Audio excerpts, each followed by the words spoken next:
Al pie del tiempo con Socorro Díaz. Querida Socorro, qué gusto escucharte como todos los jueves. Ya es tu turno, por favor. Gracias, Adriana, aquí en Enfoque y al pie del tiempo.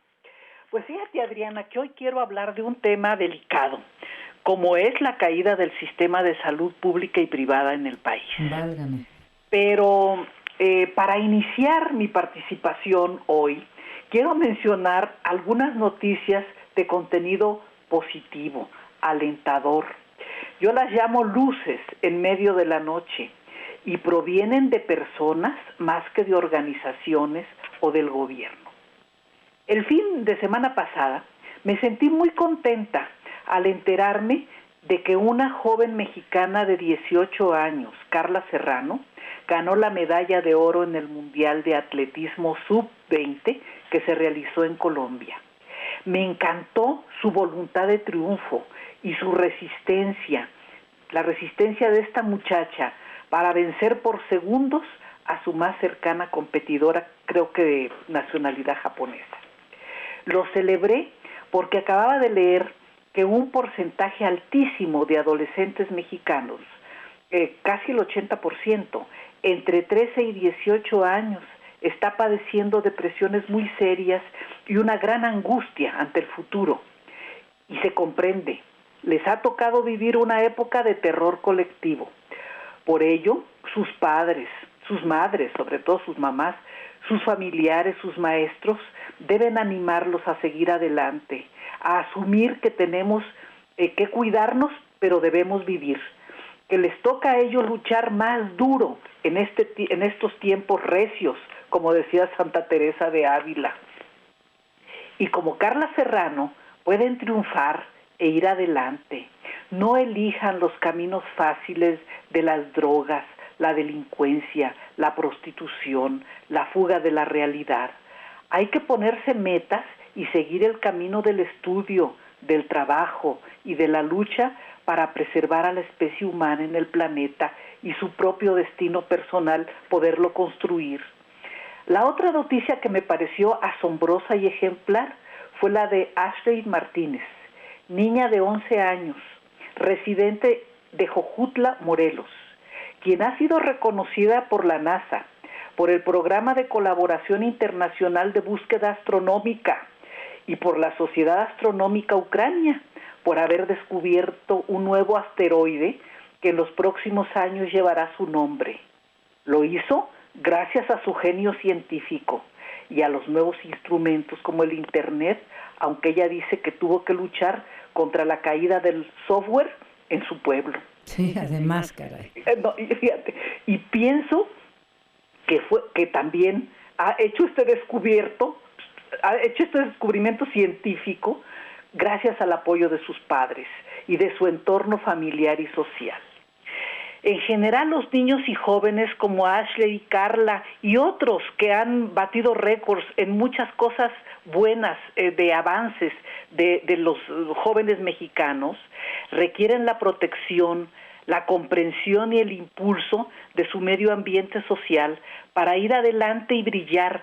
Como ellos, hay muchos jóvenes, varones y mujeres en México que merecen un mejor futuro que el presente que estamos viviendo. Pese, lo digo, al pesimismo y a las críticas veraces o interesadas que se han multiplicado contra la actual administración, voy a mencionar un hecho positivo relacionado con el gobierno.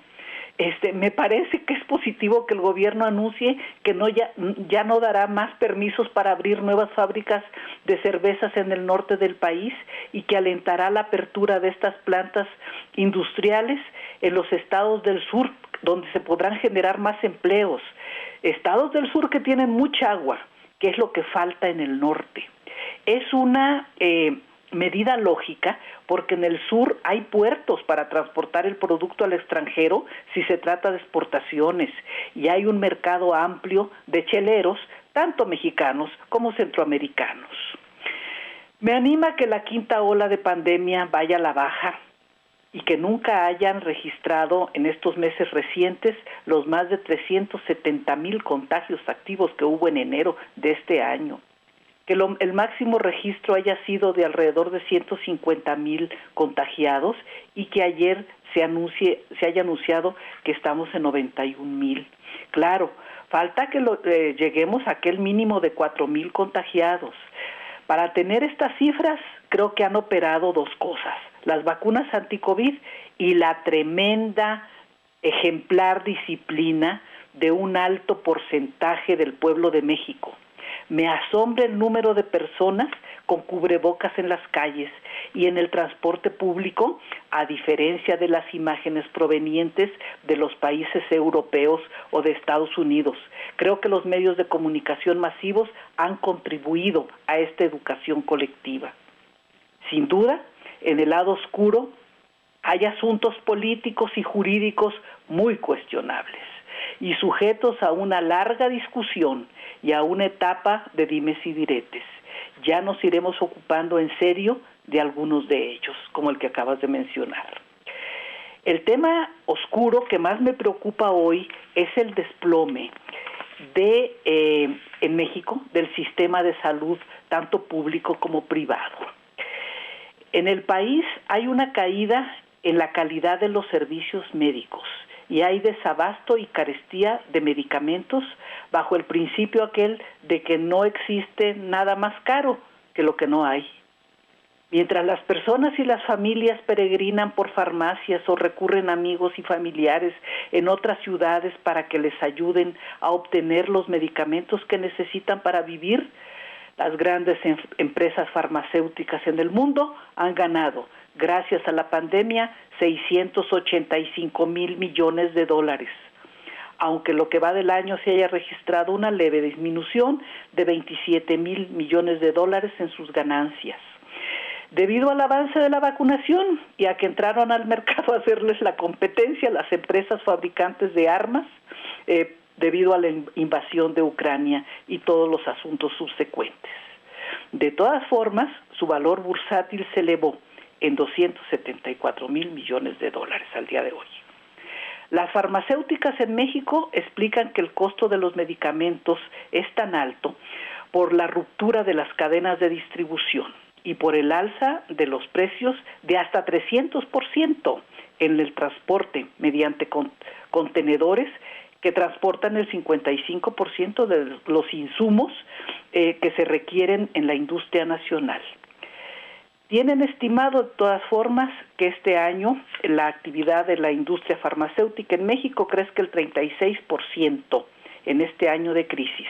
Como se ve, les va muy bien a algunos, pero hay más de 100 millones de nuevos pobres en el mundo. Es un drama cotidiano ver que los hospitales públicos funcionan mal y apenas están reabriendo sus consultorios y por ello ha aumentado en un 40% las consultas privadas, aunque sean las farmacias que tienen médicos. Es penoso, ver en los hospitales públicos, por ejemplo, el de la raza del Seguro Social, que haya agentes de la Guardia Nacional dentro de sus instalaciones, encargados, se ha dicho, de someter a revisión a los trabajadores del Seguro Social para impedir el llamado robo hormiga en los hospitales. Y lo diré, robo hormiga de material de curación y de medicamentos siempre ha habido, pero nunca las autoridades lo combaten usando a policías, mujeres u hombres, para controlando o acosando a los trabajadores. Eso se hace con sistemas de controles informáticos que sí funcionen, que no se caigan los sistemas, y con medidas administrativas donde quede muy claro quién es el jefe o los jefes responsables de las áreas donde se sustraen los medicamentos, aplicando castigos desde la suspensión y el despido hasta el fincamiento de responsabilidades civiles o penales. A esas fallas escandalosas debe agregarse otra: el abandono casi general de la vacunación tradicional de la población infantil, Los niños en México no están siendo vacunados contra el sarampión, la viruela, la polio, la tosferina, el tétanos, etcétera. Sí. Hoy leí que casi, que al día de hoy, casi el 30% se registra de subejercicio presupuestal en esta área. El sector salud dejó de gastar más de 16,000 millones de pesos en el primer semestre en áreas tan importantes para prevenir enfermedades como es esta en la población infantil. Es inexplicable, Socorro, porque una cosa es, pues no hay dinero, pero otra que hay y no lo sepan gastar y no saben qué hacer con él, es doblemente fatal. Qué grave irresponsabilidad de quienes tienen el presupuesto en la mano y no lo gastan en asuntos prioritarios de vida o muerte. Ese es el tema. Y se regresa a la Secretaría de Hacienda. Pues sí, si no lo ejerce en el del año, pues sí, no se regresa. Bueno, por su parte, en los hospitales privados, porque dije que es una crisis del sistema de salud en México, tanto en los hospitales públicos como privados. Se registra un serio deterioro en los servicios, en los equipos médicos y en su mantenimiento. Falta mantenimiento en todo el sector salud, también en el área privada.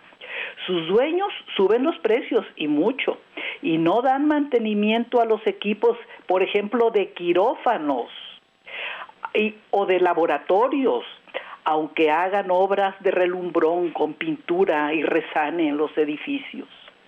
Se han dejado de realizar estudios médicos preventivos, dado el alto número de contagios en quirófanos, no solo por coronavirus, sino por otras enfermedades bacteriales. En emergencias, narro aquí las experiencias de amigos, puede llegar alguien para ingresar a un familiar con una crisis cardíaca y se tardan mucho tiempo vital para atenderlo porque no tienen oxímetros, por ejemplo. No puede ser. Oxímetros, sí, ya no sí, digas. Y no digo los nombres de los hospitales porque son los hospitales más prestigiados y caros de la Ciudad de México. La falta de estudios o de precisión en sus laboratorios ha sido causa de que personas sometidas a una cirugía mueran en los quirófanos porque no midieron bien su nivel de coagulación sanguínea. Algunos grandes cirujanos suelen decir a sus amigos, sí te opero, pero no en el hospital X en el que trabajo que tiene tanta fama, sino en una cliniquita donde puedo llevar mi equipo personal de emergencia. Eso es todos los días en todo el país. Ay, es un tema dramático, sí, el causado por empresarios que ven la medicina solo como negocio y no como lo que es. Es un negocio, pero también un medio para salvar vidas o al menos para tratar de mejorar la vida de personas. Esto explica que México sea en los años recientes un país con grandes tasas de exceso de mortalidad. La gente se ha muerto y se está muriendo de COVID, pero sobre todo de falta de atención médica en muchas otras enfermedades como el cáncer, los problemas cardíacos, la diabetes, etcétera. Por eso digo que el problema del sistema de salud es un problema muy duro y quise empezar narrando algunas cosas positivas, aunque sea para levantarme yo el ánimo. Y de paso a nosotros también, Socorro. Pero pues como siempre, muchísimas gracias y hasta la próxima semana. Hasta la próxima, muchas gracias. Gracias a ti, Socorro Díaz, al pie del tiempo.